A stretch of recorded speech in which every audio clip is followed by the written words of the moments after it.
Sir, ഈ കാളിദാസൻ നിരക്ഷരനാണ്, അതുപോലെ തന്നെ വാൽമീകി കൊള്ളക്കാരനാണ് എന്നൊക്കെ പറഞ്ഞുകൊണ്ട് ഈ സിദ്ധരാമയ്യയുടെ കുറച്ച് വാദങ്ങൾ വരുന്നുണ്ടല്ലോ. സാർ എങ്ങനെയാണ് നോക്കിക്കാണേ?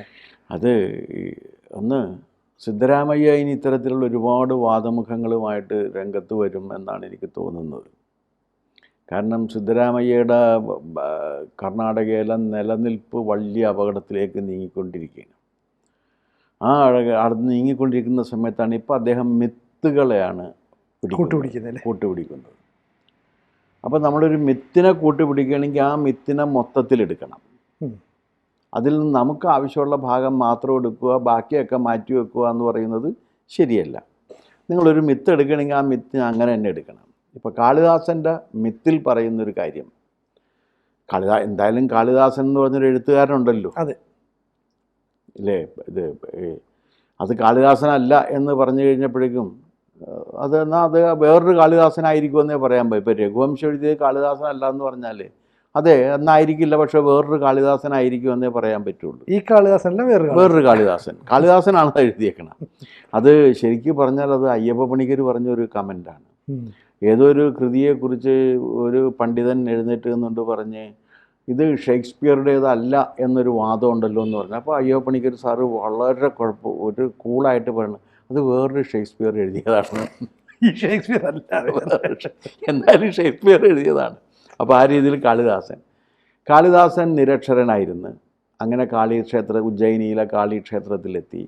ആ കാളിക്ഷേത്രത്തിലെത്തിയപ്പോൾ മഹാകാളി പ്രത്യക്ഷപ്പെടുകയും സരസ്വതിയുടെ മഹാസ്വരൂപമായ മഹാകാളി കാളിദാസൻ്റെ നാവിൽ അനശ്വരമായ അക്ഷരങ്ങൾ, വിശുദ്ധവും അനശ്വരവുമായ അക്ഷരങ്ങൾ എഴുതി കൊടുത്തു. അതിന് തുടർന്നാണ് കാളിദാസൻ മഹാകവിയായി തീർന്നത് എന്നാണ് ആ ഒരു മിത്തിൽ പറയുന്നത്. അപ്പോൾ അതിൽ ഇയാളുടെ വാദം എന്താണെന്ന് വെച്ച് കഴിഞ്ഞാൽ കാളിദാസൻ നിരക്ഷരനായിരുന്നു എന്ന് പറയുന്നത് തെറ്റാണെന്നാണ്. കാളിദാസൻ ജന്മനാ തന്നെ കവിയായിരുന്നു, ബാക്കി കാര്യങ്ങളൊക്കെ ഉണ്ടായിരുന്നു. ഇങ്ങനൊരു മിത്ത് ഉണ്ടാക്കിയത് കാളിദാസൻ എന്ന് പറയുന്ന അധകൃതനെ അവഹേളിക്കുന്നതിന് വേണ്ടിയാണ് എന്നാണ് ഇദ്ദേഹത്തിൻ്റെ വാദം. രണ്ടാമത്തെ വാദം പറയുന്നത് വാൽമീകിയെക്കുറിച്ച് പറയുമ്പോൾ വാൽമീകി കൊള്ളക്കാരനായിരുന്നു, പിടിച്ചോറിക്കാരനായിരുന്നു എന്ന് പറയുന്നത് അത് ശരിയല്ല. അത് വാൽമീകി എന്ന് പറയുന്ന ജാതിക്കാരെ അധിക്ഷേപിക്കുന്നതിന് വേണ്ടിയാണെന്നാണ് ഈ മനുഷ്യൻ പറയുന്നത്. ഇവിടെയാണ് കുഴപ്പമിരിക്കുന്നത്. ഒന്ന്, കാളിദാസ മിത്തിനെ ഒരു മനുഷ്യൻ എങ്ങനെ വായിക്കുന്നു എന്നത് വളരെ പ്രധാനപ്പെട്ടൊരു കാര്യമാണ്. സിദ്ധരാമയ്യയുടെ ബുദ്ധിപരമായ നിലവാരത്തിന് നിന്നുകൊണ്ട് സിദ്ധരാമയ്യ വായിച്ചു കഴിഞ്ഞപ്പോഴേക്കും കണ്ടതെന്താണെന്ന് വെച്ച് കഴിഞ്ഞാൽ ഈ ഒരു ഭാഗം മാത്രമേ കണ്ടുള്ളൂ, അതിൻ്റെ ബാക്കി ഭാഗങ്ങൾ കണ്ടില്ല. അതായത് ഒരാൾ വായിക്കുന്നതിൽ നിന്ന് എന്ത് മനസ്സിലാക്കുന്നു എന്നത് വളരെ പരമപ്രധാനമായ കാര്യമാണ്. ഒരു ഉദാഹരണം പറയുകയാണെങ്കിൽ, ഒരു അമ്മാവനും മരുമകനും തമ്മിലുള്ളൊരു ഇതിലേ അനന്തരവൻ തന്തല തല്ലിയായിട്ട് വളരെയാണ്. അപ്പോൾ അമ്മാവൻ എന്ത് ചെയ്യുമെന്ന് വെച്ചാൽ ഇവനെ ഭാഗവതം പഠിപ്പിക്കാൻ വേണ്ടി വിട്ട്. അങ്ങനെ ഭാഗവത പഠനമെല്ലാം കഴിഞ്ഞ് ഇവൻ തിരിച്ചു വന്ന് രാവിലെ വന്ന് ഉച്ചയ്ക്ക് കുളിയെല്ലാം കഴിഞ്ഞ് ഊണുമൊക്കെ കഴിച്ച് ഇവർ വരാന്തയിൽ ഇങ്ങനെ ഇരിക്കുന്ന സമയത്ത് അമ്മാവൻ മരുമകനോട് ചോദിച്ച്, നീ എന്താണ് ഭാഗവതത്തിൽ നിന്ന് പഠിച്ചതെന്ന് ചോദിച്ചപ്പോൾ പറഞ്ഞ്, അറ്റ കൈക്ക് അമ്മാവനെയും തട്ടാം. കംസൻ. അപ്പോൾ ഒരുത്തൻ ഭാഗവതം മുഴുവൻ പഠിച്ചിട്ട് ആകെ പഠിച്ചത് ഈ അറ്റ കൈക്ക് അമ്മാവനെയും തട്ടാം എന്ന് പറയുന്നത് പോലെയാണ്. കാളിദാസനെ ഈ സിദ്ധരാമയ്യ വായിച്ചിട്ടുണ്ടോ എന്നെനിക്കറിയില്ല. എന്തായാലും ഞാൻ എന്നാൽ കഴിയാവുന്ന വിധത്തിൽ വായിച്ചിട്ടുള്ള ഒരാളാണ്. അപ്പോൾ കാളിദാസനെക്കുറിച്ച് ഇദ്ദേഹം ധരിച്ചിരിക്കുന്ന ഏക കാര്യം കാളിദാസൻ അധകൃതനാണെന്നും അധകൃതനായ കാളിദാസനെ അവഹേളിക്കാൻ വേണ്ടിയാണ് എന്നുള്ളതാണ്. നിരക്ഷരനാണെന്ന് പറഞ്ഞതെന്നുള്ളതാണ്.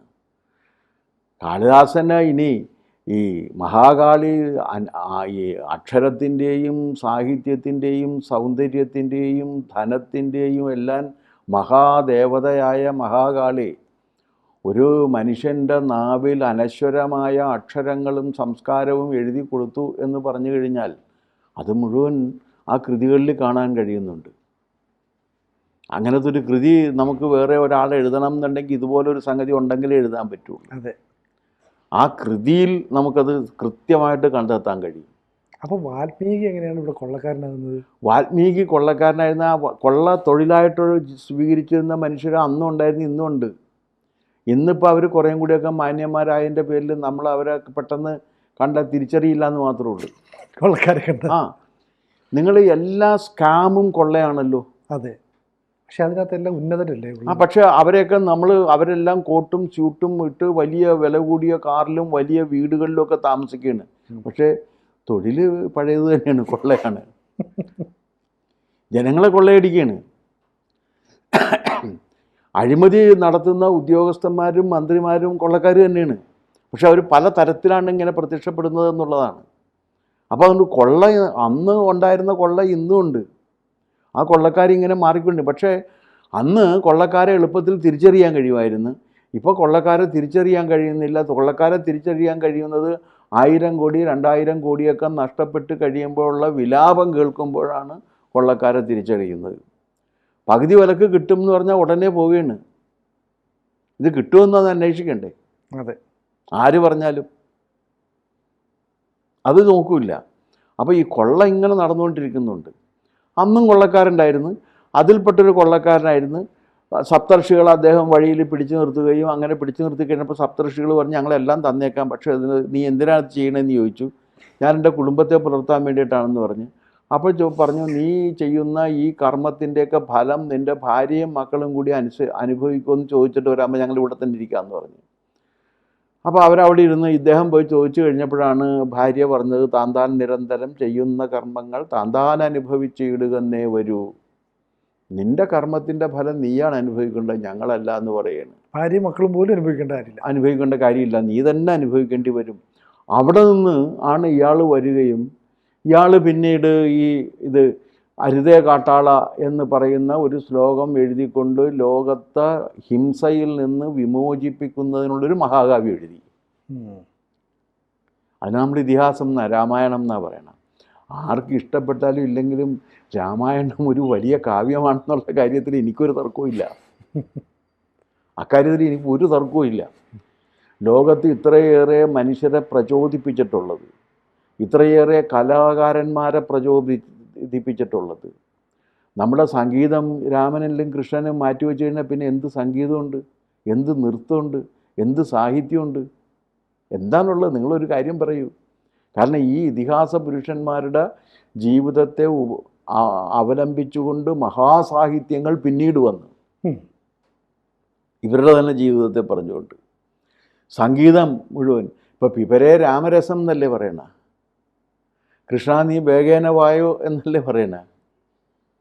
ആ രാമനെയും കൃഷ്ണനെയും വെച്ചുകൊണ്ടാണ് ഈ സാഹിത്യം മുഴുവൻ വരുന്നത്.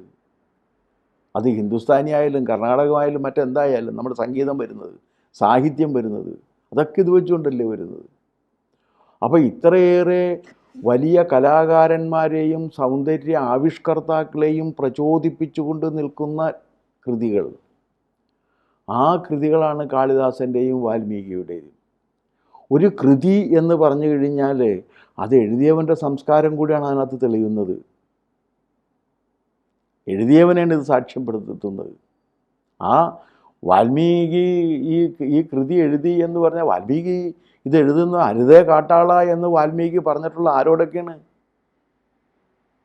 വെറുതെ അസ്ത്രം എന്താണ് ഒരു ഇണക്കിളികളിൽ ഒന്നിനെ അമ്പെയ്ത് എന്ന വേടനോട് മാത്രമല്ല, ആ പക്ഷിരാജൻ പറഞ്ഞില്ലേ ആരോട്?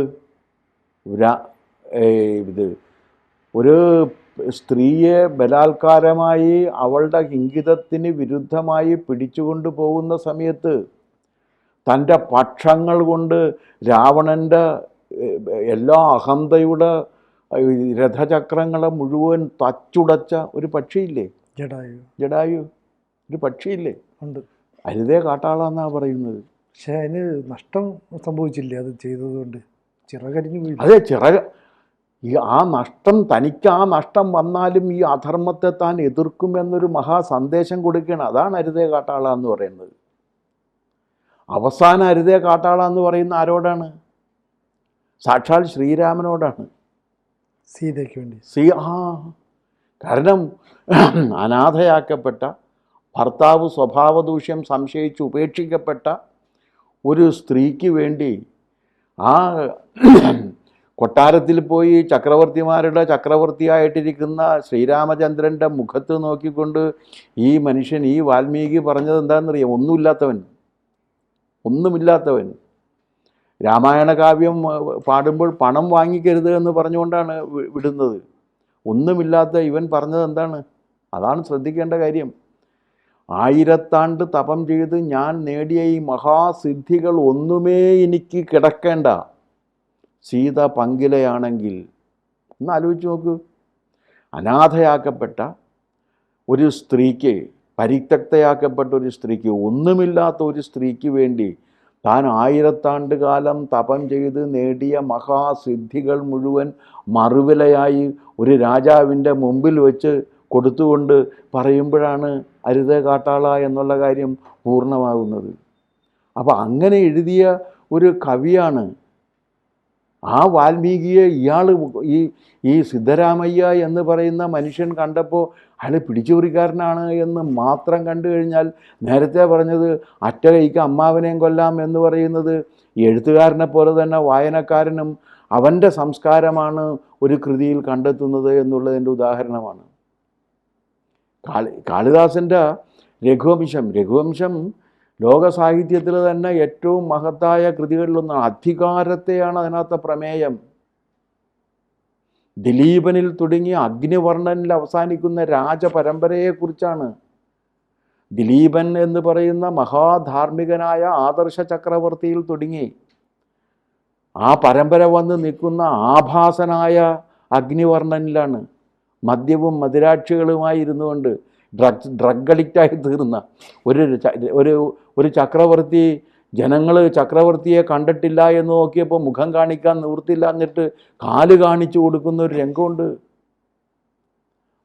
അങ്ങനെ എഴുതിയ ഒരു എഴുത്തുകാരൻ്റെ കൃതികളെ ശ്രദ്ധാപൂർവം വായിച്ചു നോക്കാതെ ആരെങ്കിലും പറയുന്നത് കേട്ടിട്ട് ഇദ്ദേഹം നിരക്ഷരനായിരുന്നു, അദ്ദേഹത്തിന് എല്ലാം അറിയാമായിരുന്നു എന്ന് പറഞ്ഞാൽ ഇതുപോലൊരു കൃതി എഴുതണം എന്നുണ്ടെങ്കിൽ നേരത്തെ പറഞ്ഞ മഹാസരസ്വതിയുടെ എല്ലാ അനുഗ്രഹങ്ങളും ആ നാക്കിൽ ഉണ്ടായിരിക്കണം എന്നുള്ളത് കൂടി ഈ മിത്തിന് അർത്ഥമുണ്ട്. അല്ലാതെ ഈ സിദ്ധരാമയ്യയെ പോലുള്ള ഒരാൾ വന്നിട്ട് ഇങ്ങനെ ഇതിനൊരു അർത്ഥം പറയും എന്ന് കരുതിയിരുന്നെങ്കിൽ ഇങ്ങനെ ഒരു സംഭവം കാളിദാസൻ എഴുതുമായിരുന്നില്ല എന്ന കാര്യത്തിൽ എനിക്ക് ഒരു സംശയവുമില്ല. അവനവൻ്റെ രംഗത്ത് പ്രവർത്തിക്കുന്നത് കൊള്ളാം. ആ രംഗം വിട്ട് മറ്റൊരു രംഗത്തേക്ക് വരുമ്പോൾ ആ രംഗത്ത് ഇതിനെക്കുറിച്ച് പറയാൻ തനിക്ക് അധികാരമുണ്ടോ എന്നുകൂടി ഈ മഹാനായ മുഖ്യമന്ത്രി ആലോചിക്കുന്നത് അദ്ദേഹത്തിനും അദ്ദേഹത്തിൻ്റെ രാജ്യത്തിനും അവരുടെ സംസ്കാരത്തിനും നന്നായിരിക്കുമെന്നാണ് എനിക്ക് പറയാനുള്ളത്. കൂടുതൽ വാർത്തകളും വിശേഷങ്ങളും നിങ്ങളിലേക്ക് എത്താൻ ABC മലയാളം സബ്സ്ക്രൈബ് ചെയ്യുക, ബെൽ ബട്ടണും അമർത്തുക.